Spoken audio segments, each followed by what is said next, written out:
As advertisers and graphic designers, we spend a lot of time at a computer making sure our work looks beautiful. Yes, that's very important, but there's a point where we lose a human element. We forget that we're in the communication business. My intention is to explore and share different psychological aspects that can be applied to marketing, from building rapport face-to-face to understanding universal human irrationalities, and even some more direct marketing techniques.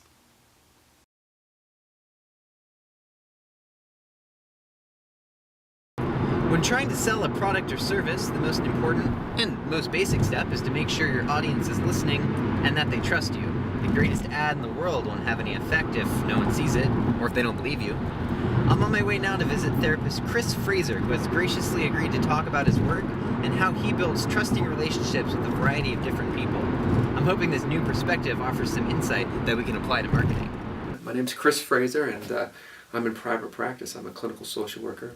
The presenting problems that people come in with are typically, for individuals, is anxiety and depression. Mm-hmm. Things that might look like bipolar disorder or OCD and whatnot, grief loss issues, divorce, stuff like that. Yeah. Work with quite a few children in regards to a lot of opposition defiant children or kids with having anxiety issues and fears, depressed kids, kids self-mutilate, cut on themselves, and work with quite a few couples, and usually couples are coming in, and they're the number one reason that folks come into counseling across the world. Yeah. Is humbling. I work from an eclectic sort of perspective. I work from an overarching framework of a problem-process model, the idea that human beings are really well-meaning when they're trying to solve their problems, but inadvertently their solutions actually tend to create more of the problem. For example, a depressed person that works really hard not to be depressed and tries to be happy and smile all the time, don't watch depressing news, Mm-hmm. and everybody tells them hard not to, and then it's like, don't think of a dollar bill, you're thinking of a dollar bill, don't be depressed. And so looking at patterns and how people get stuck, and one of the best ways I've found is acceptance commitment therapy, ACT. And ACT is a wonderful combination of many different modes of working with human beings. And it's I can go into it more, but it's really a really cool way that's very respectful and looks at human beings as doing the best they can, mm-hmm. and just inadvertently suffering and getting caught in these vicious cycles. Most folks who come in are expecting me to sit on my high horse and the big boy, I know it all chair. But really, with human beings, is that those same traps they get caught in, I'm not immune. I'll get trapped into myself. So it's a really a one-down approach, that you're working with somebody versus on them. And we all know, and twist of fate, that roles can be reversed. Yeah. And that's very important when you're working with human beings, to understand that you're not the know-it-all, and you don't have the almighty answer, I'm well and you're not. Yeah. I mean, obviously it'd be different with talking to an adult than it would be talking to a child, but do you use the same techniques to kind of get an even ground, or is it like a totally different approach for the different demographics? Mm-hmm. It's definitely a slightly different approach, but the commonality is in gaining rapport with people is that whole idea, I'm working with you versus mm-hmm. on you. And so when you're working with a family or individual, or that's a male, or it's an adult or child, it's really rapport building, really starting where the person's at. And a lot of times, when you come to a professional, they already have an idea concocted in their head of what they want to give you, and they have their model, and they're going to put it upon you. Mm-hmm. And so really, one of the most important things is to be able to learn how to take a one-down approach, meaning I'm not the know-it-all, and really gain rapport by talking about the folks and hearing them on their pain. And so it's a balance between validation of what they're coming here for, and so one foot in sort of the present moment and validating their pain. A lot of rapport building is validation of what they're experiencing. And then as you do that, then it's sort of like having one foot in validation and one foot in opportunity and possibility. And if you push too far towards solutions, and okay, you're going to lose rapport. Yeah. If you're saying, if you're not really there with them. Another thing, it's just like I'm looking you in the eye, is rapport building is also nonverbal. And a lot of therapists, and when we're younger, we don't pay attention to that as much. And also that willingness to be there with people's pain. So if you were tearing up, some therapists would go like this, or change the subject, right, and go, well, you know, what do you do for a career? My dad just died, you know, and they jump, and so that breaks rapport. Yeah. Is because and so a lot of it is also the person of the therapist, because you can have the same training, but the person of the therapist makes a big difference. It makes a big difference because some people's personality type are ones that, and so it's also doing the interpersonal work with yourself, being willing to let people cry and be comfortable with that, and that builds rapport in the sense that you're willing to feel those feelings with them and be there with them without shying away or changing the subject. Mm-hmm. So that's another piece of rapport building a lot of people don't think about, is being in the present moment with the person, with their pain, or you know, with where they're at. And a lot of basic rapport building is, you know, it's just sort of just commonsensical kind of things. Yeah. You know, and also something that also talking about language I just forgot about is also genuinely using the client's language. And not being incongruent, not talking psychobabble crap to them. Like saying, oh, well, you have cognitive distortions going on. Feeling that you're losing, that you'll never succeed, that's a cognitive distortion. You know, versus saying, wow, so your mind tells you that these things, you know, and that's very difficult when your mind tells you these things. So speaking the same language as the and doing it validly. You know, right. If you're not going to talk street ghetto talk with somebody, if you're, a person who's very much opposite of that. Yeah. But it's helpful to use because you're using the words in which they think. Mm-hmm. You know, and so that's very important to do. So if you have a demographic that you're trying to market it to, you know, you're getting in there, getting them into the lingo, into the language they use. You know, and using it for the forces of good and not evil. Yeah. You know, because people will they'll shut down. They'll not talk. They'll look the other way. A lot of it's pretty commonsensical. Mm-hmm. You know, it's like you can tell that you've agitated, you snub somebody. And the important thing to do as a therapist, as a person, is to speak directly to it and not wait, not let them walk out. Mm-hmm. Check it out. That takes some courage, because part of you's going, oh no, I don't want to hear this because they're going to criticize me, or I made a mistake. Best thing to do is admit you make a mistake and apologize for it. We all have our own little hang-ups when it comes to relationships, and certain people will rub you the wrong way, and it'll be like your mother, or it'll be like somebody who dumped you, or somebody who beat you up, and then you have to be aware of that and work on your aversion, or maybe they're like a domestic violence offender, and you feel like those are son of a bitches, and I don't really want to gain rapport with this guy, but he's paying me, and I have to do this. And so you have to be aware of that, and then really work on your rapport and trying to see them as a human being versus what they've done. Or choose not to work with them because you know you're going to be biased, and you won't be able to gain rapport or have be fair to the person.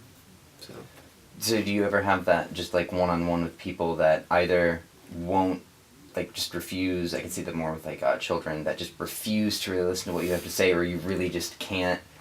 It's difficult. Just see eye to eye with someone. It's difficult. And that you have to. Sometimes it's really tough. It's difficult, but you have to be willing to move around and adjust yourself, versus getting them to adjust to you. You have to adjust yourself. And so if a kid's rolling on the floor and won't listen to you, you have to really work on them not getting caught into that cycle that everybody else is getting caught into. And a lot of times I had a kid yesterday rolling on the floor, and I said, instead of fighting him about getting back in the seat, I asked him. I said, well, can you fit under this coffee table here?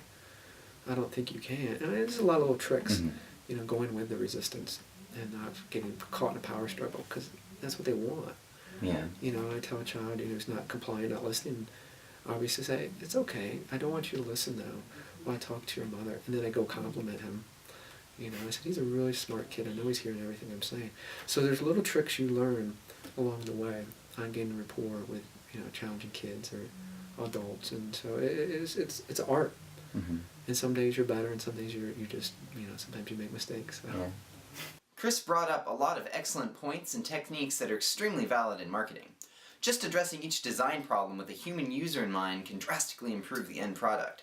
Chris also used the term common sense, which I believe to be synonymous with fundamentals, which we tend to forget, or at least stray away from as we learn more advanced techniques and as we become more comfortable with our processes.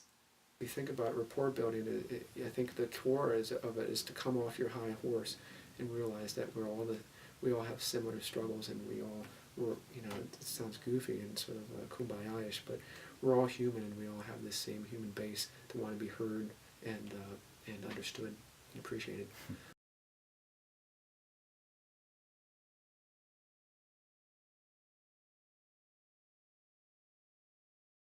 Most of us like to believe that we are intelligent, rational decision makers, that we, as human beings, are advanced and very in control of our thoughts, interests, and desires. You would never do anything questionable or behave in unacceptable ways, right? You're a different person around your friends than when you're around your parents, or when you're around a religious figure. Each person's reality is defined by its frame, the environment and surroundings at a certain point in time. Each frame holds its own unique set of norms and values, and sometimes behaviors can seem rather unorthodox when viewed from an outside perspective. This is called framing. No grades at stake, gentlemen. Just take a stroll.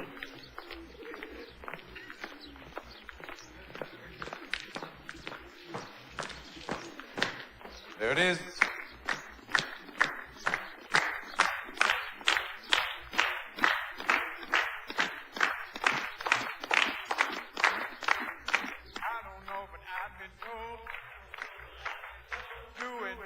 Is cold.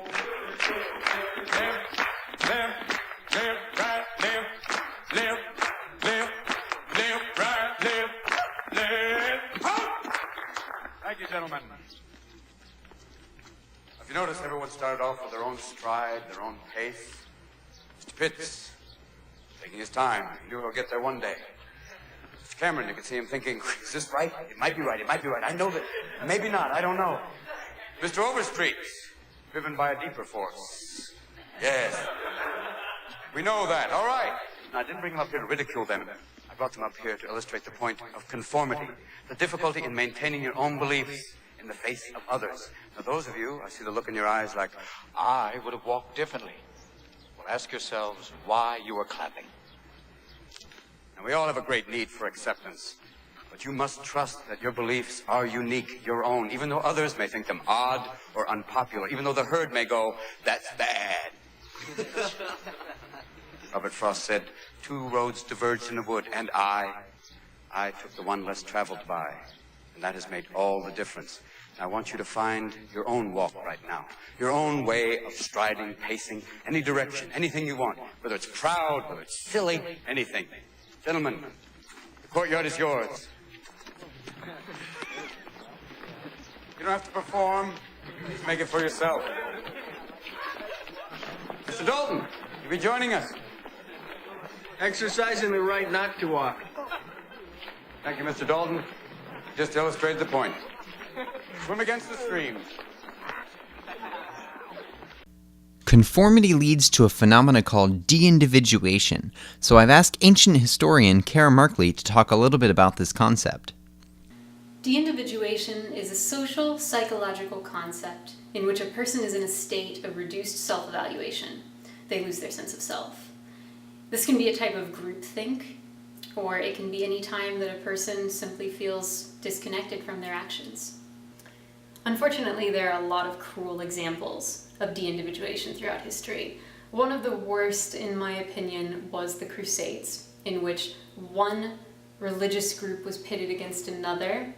There were many lies told to help form this group mentality, and people were very much stripped of any sense of their individual selves. So they carried out horrible tasks. They did things to other people without any reason, simply following orders, simply becoming a part of that group. You also see this in the Nazi regime, which most people probably feel is a more common example.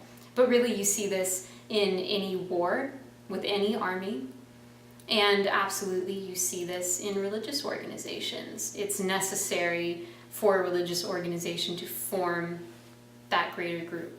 And in doing that, especially in cult-like organizations, people very quickly lose their sense of individuality. Other than war and religion that you had previously mentioned, what are some other examples of de-individuation that we can see today? We see this concept a lot at concerts and at sporting events.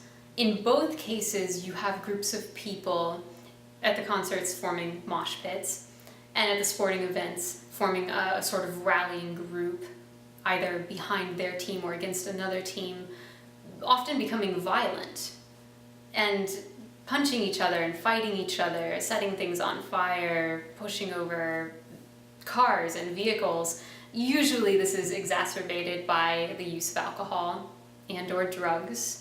These people have definitely lost all sense of their individual selves. These, of course, are not things that they would normally do, but once they're part of that larger group, either because they're enjoying music or because they're upset over the loss of a sports team, they can carry out extremely violent acts. In social media, De-individuation is rampant in social media, absolutely. Facebook is quite possibly the worst. Once people are behind a computer screen, they feel very much like they're no longer connected to the people that they're conversing with. That computer screen absolutely adds to this concept tremendously. So on Facebook, you also have prompts such as, how are you feeling today? What are you doing right now? These further make a person feel as if they can tell anything, as if they're part of this larger group.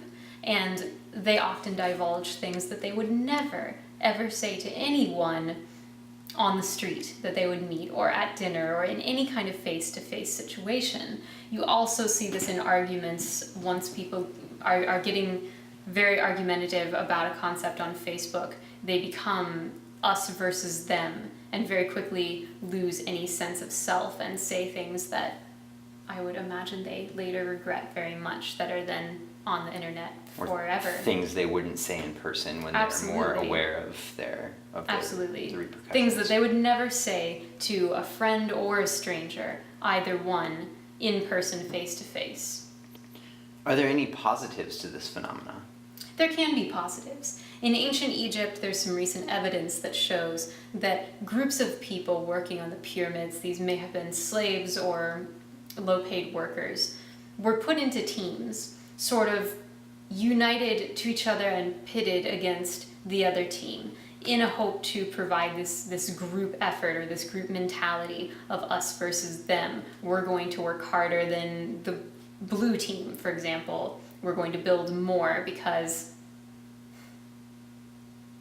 we have this sense of de-individuation, because we And now that's what feel we're told. and we feel that we're part of this group, and for whatever reason that makes us want to work harder. That can be a positive thing. Great things can be built and great things can be done in situations like that. In Sparta, the Spartan warriors, it was very much the same kind of thing. Men were broken, and once they were broken, they were absolutely tied into this group of fellow warriors. They weren't themselves. They were No. soldiers. They were a unit of Absolutely pieces not. of They were something often else. starved. They were often put through extreme conditions until that sense of individual self was lost, and it was simply, I'm part of this group and I must fight for what they feel was this greater cause.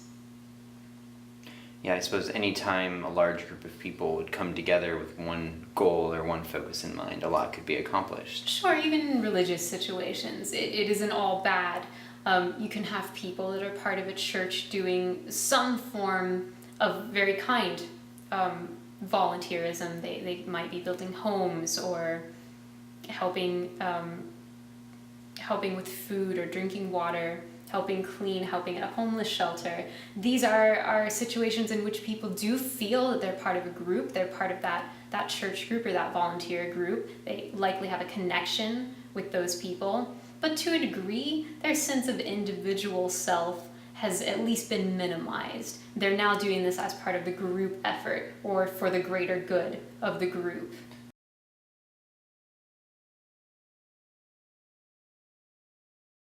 A lot of the principles that have previously been mentioned are quite important to marketers in order to be successful. Some of the best entrepreneurs in the world surely are using these tactics. Let's look at a few more ideas that can be more directly applied to advertising. There was a study done some time ago by researchers Amos Tversky and Daniel Kahneman that I came across in Dan Ariely's book, Predictably Irrational. Suppose you had 2 errands to run. You had to buy a new pen and you have to buy a new suit. So you go to a store and you find a pen that you really like and it's $25. But you know that 15 minutes away, another store has the same exact pen for $18. When polled, most people were willing to make the 15-minute drive, assuming they had the time, to save the $7. So, assume you do that. Next, you go to a store to find a new suit. You find a suit that you like quite well, and it's $455. You're about to buy it when someone tells you, hey, this other store, 15 minutes away, has the same exact suit for $448. When polled, most people were not willing to make the 15-minute drive to save $7. Now really, in both situations, it's the same amount of money, $7. But because of the relativity of the total bill, that money is perceived completely differently in the two situations. A comedian is likely to tell a joke. When a twig is burnt, it will smoke. Jabbing someone with a finger is called a poke. The mark a painter makes is called a stroke. The white of an egg is called the no, it's called the albumin. But you're inclined to think this way in this particular situation because of the priming beforehand. The psychological studies out there are endless, and I encourage everyone to research what interests them, because there's a lot to be learned.